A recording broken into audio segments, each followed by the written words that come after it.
So, doon na ako lumapit sa kapatid ko na, syempre nagtanong na ako na, iba yung perspective pa rin eh. Lalaki siya eh, 'di ba? Ano yung pwedeng Anong sinabi niya tungkol dun?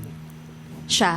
Hindi, si Ogie. Siya yung kapatid ko. Sorry. Nabigyan ako eh. Dito. Kapal kasi nung Si charot. Onin, si Onin. Si Onin. Anong sinabi Anong niya sinabi ni Onin? Nung nagsumbong siya sa'yo, ano yung ibang perspective mo? Ano yung sinabi mo Hindi. sa kanya? Yun na talaga eh. Kasi, syempre, Anong yun na talaga? nag-cheat siya, ganun. Kasi, umiiyak na siya. So, syempre, siguro nasaktan siya.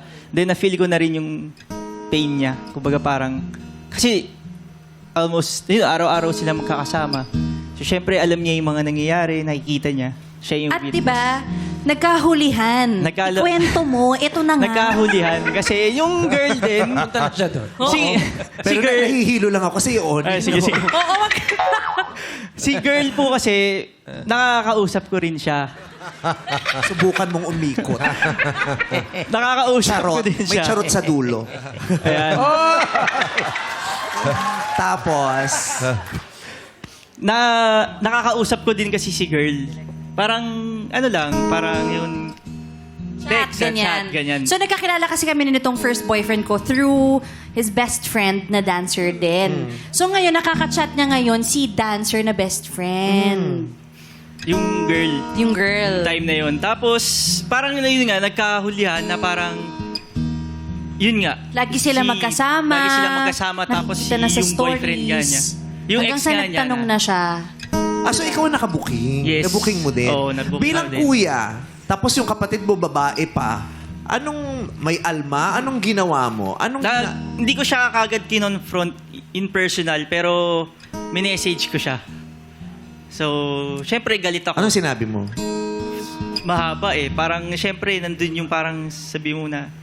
Basta sobrang galit ako nun kasi As a nakita protective kuya. Yes, sobrang protective kasi ako sa mga kapatid ko na parang... So inaway mo sa text? Ganun inaway ko din? sa text, through text, na sabi ko, huwag ka nang punta dito kasi pupunta yun ng bahay eh. So, huwag na siya pupunta, huwag lang kita makikita. Sabi kong ganun.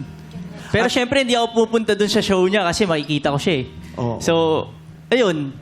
Parang haba ng message ko na ganun nga, na parang sinaktan niya si Rita, ganun. Kasi first boyfriend, first na relationship, first na nagmahal siya, tapos biglang nasaktan siya ng ganun. So you are that type of kuya Yes na may gagawin ka Confront. Oo. para ipagtanggol yung kapatid mo. Yes. Hindi Yes ikaw yung hurt ka para sa kanya pero wala kang ginagawa. Di ba may ganun yung hurt ako para sa kanya pero nandito lang ako to support you. Pero wala Siya siyang talagang gagawin.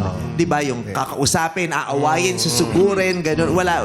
Ikaw yung ganun kuya, may gagawin Yes, ka kasi para kahit sa makagat man lang siya ng langgam, di namin siya hayaan ng ganun eh. Ang swerte mo din, no? Ang sarap ng ganun. Masarap yung... Masarap kaya makaramdam na may nagtatanggol sa'yo. Protector. Kahit hindi mo hinihiling. Lalong-lalo na kung yung nagtatanggol sa'yo, kasama mo. Kasi minsan it pains also pag feeling mo parang wala lang sa kasama mo. Di ba? Pero pag naramdaman mo, nagparamdam sa'yo ng suporta yung kasama mo, ang sarap sa pakiramdam nun. Minsan yun pa yung nakakaiyak. Ay, naramdaman ko yung ginawa niya. I felt that. Ang sarap nun. Diba? So, ang swerte mo. Kasi kahit di mo hinihiling, Salamat. binigay ng kusa. Oo. Kaya din minsan na, sa totoo lang, pinipili ko lang din yung sinusumbong ko sa kanila. Kasi syempre, dalawa yung kuya ko, di ba? Susugot. Iba, sobrang lakas ng loob nila. Asan yun? Pupuntahan ko yun. Ganon silang level talaga. Ikaw din ba ganun ka sa kuya mo?